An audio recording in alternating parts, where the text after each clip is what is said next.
अस्सलाम वालेकुम वरहमतुल्लाहि वबरकातुहू। रबीउल सानी ये इस्लामिक साल का चौथा महीना है जिसे रबीउल सानी या रबीउल आखिर भी कहा जाता है।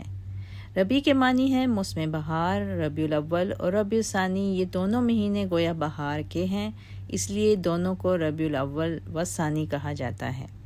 इस महीने की कोई फजीलत कुरान और हदीस में वारिद नहीं है। इस महीने का कोई मखसूस मसनून अमल अहादीस में बयान नहीं किया गया और अरबों का कोई तसव्वुर और रवाज भी मनकूल नहीं है। इस महीने की 11 और 17 तारीख को 11वीं शरीफ मनाना, 11वीं का जलूस निकालना या इसमें शिरकत करना शेख अब्दुल कादिर जिलानी रहमहुल्लाह के इसाले सवाब के लिए देगें पकवा कर तकसीम करना और इनके नाम की नज़र नियाज देना और शेख अब्दुल कादिर जिलानी रहमहुल्लाह की शान में मुबालगा आराई से काम लेना और इनसे दस्तगीरी चाहना, ये सब बिदआत और गैर इस्लामी रसूम व रवाज हैं। ये 11वीं शरीफ क्या है? ये पीर अब्दुल कादिर जिलानी रहमहुल्लाह के नाम की नयाज है जो रबीउल सानी की 11वीं या 17वीं तारीख को दी जाती है। 11 या 17 तारीख हज़रत पीर अब्दुल कादिर जिलानी की तारीख़ वफ़ात है और कहा जाता है कि ये न्याज इनके योम वफ़ात पर इनके इसाले सवाब के लिए दी जाती है। लेकिन वाक़या ये है कि ऐसा नहीं है। ये एक ऐसा अमल है जो मुशरिकाना अक़ीदे से ज़हूर पज़ीर होता है। अव्वल तो योम वफ़ात पर इसाले सवाब के लिए देगें पकवाना या पकवा कर तकसीम करने का इस्लाम में कोई सबूत नहीं है। इसाले सवाब की नीयत से बिलाशुबा सदका और खैरात करना जायज़ है, लेकिन इसके लिए किसी दिन की तयन और तखसीस का कोई तसव्वुर नहीं है। ये तयन गैर मुस्लिमों की नकाली है। इन्हीं के यहाँ अपने अकाबिर का योम वफ़ात और योम विलादत मनाने का रिवाज है। इसी की एक शक्ल योम वफ़ात पर इसाले सवाब करने की भी है। 11वीं या 17वीं शरीफ इसाले सवाब की शक्ल नहीं है, बल्कि ये दरअसल पीर साहब के नाम की नयाज है जो इनकी खुशनूदी हासिल करने और इनकी नाराज़गी से बचने के लिए दी जाती है। 11वीं देने वाले का अकीदा ये होता है कि मेरे इस फ़ेल से पीर साहब खुश होंगे जिससे मेरे कारोबार में तरक्की होगी। यही वजह है कि 11वीं ना देने की सूरत में उसे ये खौफ और अंदेशा होता है कि इसे कारोबार में नुकसान होगा या वो आजमाइश और मुसीबतों से दो चार हो जाएगा। 11वीं शरीफ देने वाले का अकीदा ये है कि शेख अब्दुल कादिर जिलानी रहमहुल्लाह नाउज़बिल्लाह खुदाई सिफ़ात से मुतसिफ़ हैं। वो दूर और नज़दीक से हर एक की फ़रियाद सुनने और इसकी हाजत रवाई पर कादिर हैं। वो कायनात में तसव्वुर करने का और नफ़ा नुकसान पहुँचाने का इख्तियार रखते हैं। वो हमारे दिलों के राज़ों और कैफियत से आगाह हैं। जब ही तो ये लोग इनसे इस तरह इमदाद तलब करते हैं जिस तरह अल्लाह से की जाती है।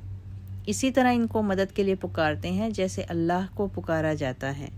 हालांकि सोचने की बात यह है कि जिस हस्ती का इतना बड़ा मुकाम बताया जाता है, क्या वो हस्ती किसी किस्म के इसाले सवाब की मोहताज हो सकती है? जिसे ये मुश्किल कुशा कहते हैं, दोनों जहानों में अपना सहारा मानते हैं, क्या वो इनके इसाले सवाब की मोहताज है? असल में 11वीं शरीफ का मकसद इसाले सवाब कतन नहीं, बल्कि ये शेख अब्दुल कादिर जिलानी के नाम की नज़र नियाज है, जिससे मकसूद अल्लाह ताला की तरह इनको राज़ी करना और इनके अताब व गज़ब से बचना है। एक अल्लाह वाला तौहीद का परस्तार ये काम सिर्फ़ अल्लाह ताला के लिए करता है और वो अल्लाह ही के नाम पर नज़र नियाज देता है, क्योंकि नज़र नियाज भी नमाज और ज़कात वगैरह की तरह इबादत है जो सिर्फ़ अल्लाह ही के लिए हो सकती है, किसी और के लिए नहीं। ख़ुद फ़िक़्ह हनफ़ी में भी इसकी सराहत मौजूद है और कहा गया है कि नज़र नियाज इबादत है, इसलिए यह किसी मखलूक के लिए जायज़ नहीं। अगर कोई ऐसा करेगा तो ये कुफ़र होगा।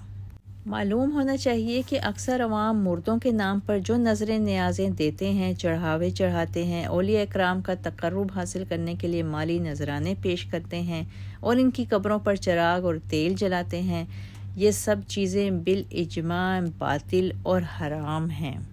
फ़िक़्ह हनफ़ी की इस सराहत के बाद इस अम्र में कोई शुबा नहीं रहता कि फ़ौत शुदा बुज़ुर्गों के नाम पर जो नज़र नियाज दी जाती है ये इसाले सवाब नहीं बल्कि इनकी इबादत है।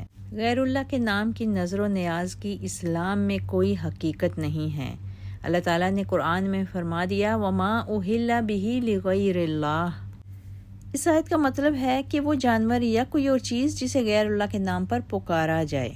اس سے مراد وہ جانور ہیں جو غیر اللہ کے نام پر ذبح کیے جاتے ہیں، اور اسی میں وہ جانور بھی آ جاتے ہیں جو جاہل مسلمان فوت شدہ بزرگوں کی عقیدت و محبت، ان کی خوشنودی اور تقرب حاصل کرنے کے لیے یا ان سے ڈرتے اور امید رکھتے ہوئے قبروں اور آستانوں پر ذبح کرتے ہیں، یا مجاورین کو بزرگوں کی نیاز کے نام پر دے آتے ہیں۔ جیسے بہت سے بزرگوں کی قبروں پر بورڈ لگے ہوتے ہیں کہ داتا صاحب کی نیاز کے بکرے یہاں جمع کرائے جائیں۔ ان جانوروں کو چاہے ذبح کے وقت اللہ ہی کا نام لے کر ذبح کیا جائے، یہ حرام ہی ہوں گے، کیونکہ اس سے مقصود رضائے الہی نہیں، رضائے اہل قبور اور تعظیم لغیر اللہ یا خوف رجاء عن غیر اللہ ہے، جو کہ شرک ہے۔ اسی طریقے سے جانوروں کے علاوہ جو اشیاء بھی غیر اللہ کے نام پر نظر و نیاز اور چڑھاوے کی ہوں گی حرام ہوں گی، جیسے قبروں پر لے جا کر یا وہاں سے خرید کر قبور کے ارد گرد فقراء و مساکین پر دیگوں اور لنگروں کی صورت میں یا مٹھائی اور پیسوں وغیرہ کی تقسیم، یا وہاں صندوق میں نظر و نیاز کے پیسے ڈالنا، یا عرس کے موقع پر وہاں دودھ پہنچانا، یہ سب کام حرام اور ناجائز ہیں، کیونکہ یہ سب غیر اللہ کی نظر و نیاز کی صورتیں ہیں، اور نظر بھی نماز، روزہ وغیرہ عبادات کی طرح ایک عبادت ہے، اور عبادت کی ہر قسم صرف ایک اللہ کے لیے مخصوص ہے۔ اسی لیے حدیث میں آتا ہے جس نے غیر اللہ کے نام پر جانور ذبح کیا وہ ملعون ہے۔ تفسیر رازی میں ہے علماء کا اس بات پر اجماع ہے کہ اگر کسی مسلمان نے کوئی جانور غیر اللہ کا تقرب حاصل کرنے کی نیت سے ذبح کیا تو وہ مرتد ہو جائے گا، اور اس کا ذبیحہ ایک مرتد کا ذبیحہ ہوگا۔ بعض لوگ ساری زندگی اس شبہے میں مبتلا رہتے ہیں کہ ہم تو بسم اللہ اور اللہ اکبر ہی کہہ کر جانور کو ذبح کرتے ہیں، نہ کہ بزرگ کا نام لے کر، پھر وہ حرام کس طرح ہو گیا؟ بات دراصل جو سمجھنے کی ہے وہ یہ ہے کہ جو جانور غیر اللہ کے لیے نامزد کر دیا جائے، اس کی مختلف صورتیں ہیں۔ ایک صورت یہ ہے کہ غیر اللہ کے تقرب اور اس کی خوشنودی کے لیے اسے ذبح کیا جائے، اور ذبح کرتے وقت نام بھی اسی بت یا جانور کا لیا جائے۔ دوسری صورت یہ ہے کہ مقصود تو غیر اللہ کا تقرب ہی ہو، لیکن ذبح اللہ کے نام پر ہی کیا جائے، جس طرح کے قبر پرستوں میں یہ سلسلہ عام ہے۔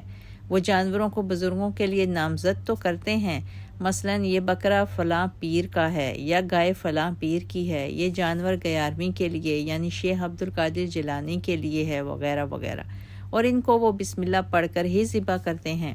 اس لیے وہ کہتے ہیں کہ پہلی صورت تو یقیناً حرام ہے، لیکن یہ دوسری صورت حرام نہیں بلکہ جائز ہے، کیونکہ یہ غیر اللہ کے نام پر ذبح نہیں کیا گیا اور یوں شرک کا راستہ کھول دیا جاتا ہے۔